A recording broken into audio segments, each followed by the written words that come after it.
Good afternoon, good night, whenever you're listening to this. So, my name is James, and I went to the Rebel Capitals Live, and it was absolutely amazing. And this is going to be probably the first video of 2 or 3, maybe 4, because a little sneak peek. Jeff Schneider did what he said. Oh man, that just blows your mind. It's going to be probably a video in itself, and I have to use a whiteboard and everything, and man, it was just so good. It was that good. So stay tuned, like and subscribe if you want to make sure you don't miss out on it. But I want to get some of this out now while it's still rattling around in my brain, and while I'm still processing it and everything, and just kind of give you guys an overview of it, and then just some of the key points that each speaker said, right? So real quick, this was the Rebel Capitalist Live Show event, right? This is the third one. It is put on by George Gammon, and here is the lineup of the speakers. Right? So, this 2-day event, just super intense. There are 6 speakers each day, so 12 speakers total in 2 days, plus 2 networking breaks, 2 panel discussions per day, right? So, and then a lunch break, and then a networking afterwards. So you put that all together within a Saturday and Sunday. That's 12 speakers, 4 networking events. I would say 6 if you count the 6 or 7 if you count the night, including Friday night, and then 4 panel discussions where they get five people up there, typically the speakers, and they just go over some questions, and they all talk, and some of them start to debate each other and say, hey, I agree with this, but this is where I disagree, and they just make their case. So coming from the audience, that was, looking at it as a viewer, that was really good, especially the second day when some of the macro guys started to disagree. It was very interesting, to say the least. So, but with that, what was Rebel Capitals? Who are these people? These people are pretty much self-made millionaires, right? And I wouldn't say millionaires and they only have a millionaire, but they have multiple millions. Because being a millionaire is not the same as it used to be like 20 years ago, right? But their net worth is probably anywhere between, this is a guess, I haven't researched them all, but 10 to 15 million to 100 plus or more, right? I don't know if they are in the billionaire category yet, although they could be. It's not something that really wear on our name tags, but they all have their YouTube channels and are all very well known in the financial space, right? Some have different majors and such like that. So some are macroeconomists, some are about bonds, some are about stocks, some are about real estate, some are about silver, and so George Gammon brought all these people together and said, hey, we're just going to give you our thoughts are research and everything on the economy in general, and kind of either hint or just tell you what they would do about it if they were in your spots, or what they are doing about it type thing. So with that, I'm going to go into some of the first 2 speakers, and that's when it starts to get really good. They were all great, no doubt, but there were just ones I connected with a little bit more that we're going to go over. It'll take a long to go over. The first one is Lynette Zhang. Now, Lynette, you can look her YouTube up. I'll see if I can put it down there. She is definitely a gold and silver bug. What does that mean, right? So, gold bugs, that's a term for a person that says, hey, gold is the key, right? It is the number one asset that you can hold, control, and use for your benefit in the future, right? So, to be very to be very brief, because I don't know where people are at. Right now we use paper money, the dollar type thing, where we swipe our credit cards and you get dollar numbers.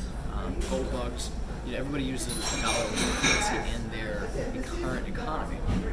But gold bugs are saying that, hey, that is failing, and gold, with that silver, is really what you need to be investing in to preserve and to grow your net worth and such, right? Lynette, she is awesome. She is definitely a gold bug, but she is one of those not mild ones. She's one of those realists too. Like, she's not a Peter Schiff. Peter Schiff is known as the gold bug. He's like gold, silver forever. There's nothing more. Like Peter I'm convinced Peter Schiff probably eats a little bit of gold and silver in his daily diet somewhere in there. Okay, he's that much of a gold bug, and that was a joke, by the way. But Lynette, she's good, and she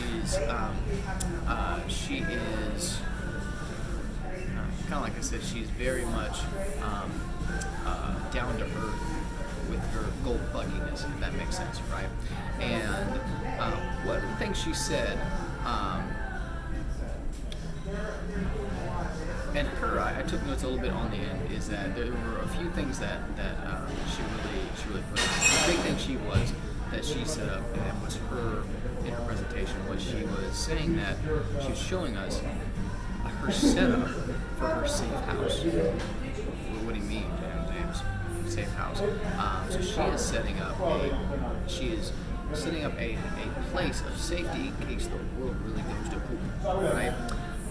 And this is not currently where she lives, but it's actually it was really cool. It was something like on a mountaintop or something like that, or in a place where, as she said several times, like, there are no roads to get into this place. They go through tires like babies go through diapers or something like that.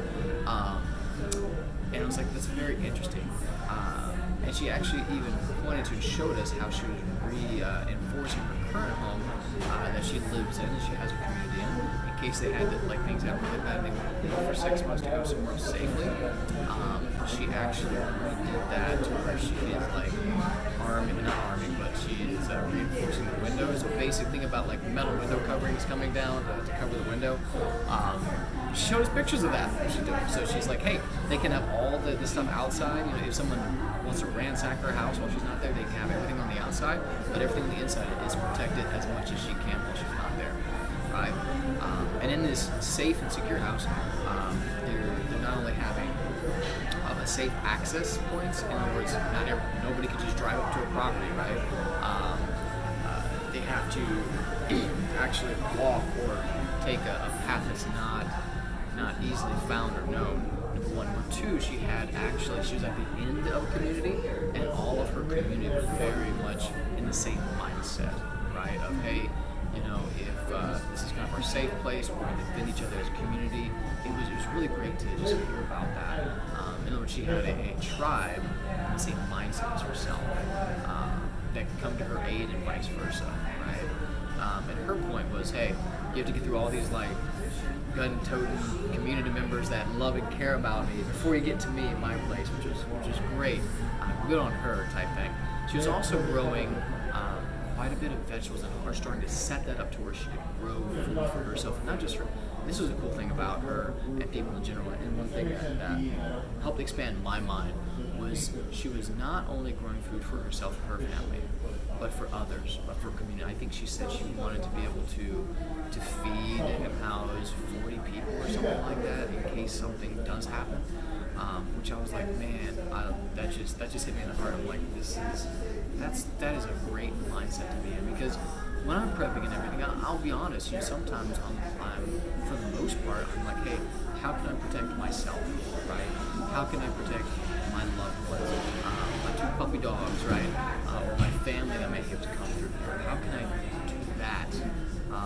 And I'm not thinking about 40 other people, right? And so this kind of helped me get out of that mindset and say, hey, if I'm going to take this to heart and do it, which we'll get more into that into probably especially the last video on how what everybody said was going to happen, right? The general themes of the conference. How can I integrate that into my philosophy and what I'm going to do for the future, right? So she said that she did do her little gold bugginess, but this is something I've heard about before, and she just repeated type thing. So she has, when you have gold, you have little coins or bars or something like that. Typically people go with the coins. By the way, if you want a little gold education, there's about 3 coins that you should do. The others don't worry about type thing. And that's the Kruger or Carry, the South African Kruger or Carry, I'm going to say it wrong, but the coin from South Africa, right? The Golden Eagles, and then the Canadian Maple Leaf, right? Those are about the three. It's American Buffalo, I think it was, and the Canadian Maple Leaf. Those are the three that you want to stick to if you're going to buy gold or trade it, right? The others, the reason is those three are the highest sought after, the ones with most pristine trust. Okay, so in other words, that gold coin, they guarantee it's like 99% gold. Okay, those three countries or entities, right? The others, their guarantee is like 90% gold, and you can go through and do the math, and then have to barter with somebody when you go to sell it, or you can just say, hey, this is the primo stuff. I'm just gonna buy the primo stuff. I'm not gonna sweat the other stuff, and go with that. So that's my thoughts on it. That's what I did when I bought a gold type thing, going through my research. Silver is about the same way type thing. But she mentioned gold collectibles. Now, why would you want to buy? Why would you want to spend more money buying gold? Because stuff's not cheap. I wouldn't say it's super expensive yet, but it's not cheap, right? Make every penny count. But she talked about, she's like, hey, I've got my gold collectibles. Why would I just buy gold? Why would I pay more for a gold collectible as opposed to a gold, right? This is why. This is what I've been told by my gold guy when I was buying. There has been a time when governments have confiscated gold. They said, hey, you can't have your gold, you have to give it to us, and we will pay you for it. Pennies from what you probably bought it for and what it's worth, but we're going to pay you for it, but you can't have it because we're going to confiscate it. Some countries, they actually don't pay you for it. They just say, hey, give me, type thing. In the U.S., they have laws around this that even the government will stick to that says, hey, if it is a collectible type thing, even though it's made of gold and it's a collectible coin, it is no longer considered a gold coin. It is now a collectible, right? So they can't confiscate collectibles. That goes into other things, but they're not going to confiscate a collectible, right? So when you say, hey, this is my gold, and they're like, no, we should give them that to us. You say, hey, it's a collectible. They're like, oh, okay. Kind of a simplified way of saying it, but my point is this: the government can't confiscate collectibles. When they confiscate gold, they just confiscate the gold coins, but not the collectibles. So there's some safety, some shelter in that, just in case the government does try and collect gold. You just kind of try to confiscate gold, right?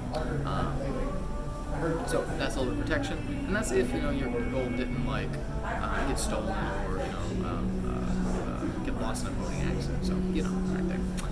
Anyhow, but that was Lynette's thing. She also talked about 6 areas, and I am sad to say I forgot. She said 6 principles and 6 areas of doing it. But and I'm going to try to repeat them the best I can, but I did not write them down, and that is my fault. But one was food, shelter, water. There's security. There is barterability, food, shelter, water. So barterability and protection is, I think, the 6 that she said. The first 4 are pretty basic, but the ones that she kind of added in that draw your attention to are barterability. In other words, what are you going to trade with, right? Like, say the dollar goes to crap, or people just aren't, it's not at a place where people are using it. Or it's so inflated that you'd rather just trade a cow than, it's kind of like Germany's bent with inflation over the lake. I can bring a wheelbarrow full of cash to buy a loaf of bread, or I can just have this, gold coin or this silver coin and buy 30 pieces of it, something like that. So what do you have? Barterability, and then protection was the other one. So, but that's with Lynette saying, and I'm going way over my time.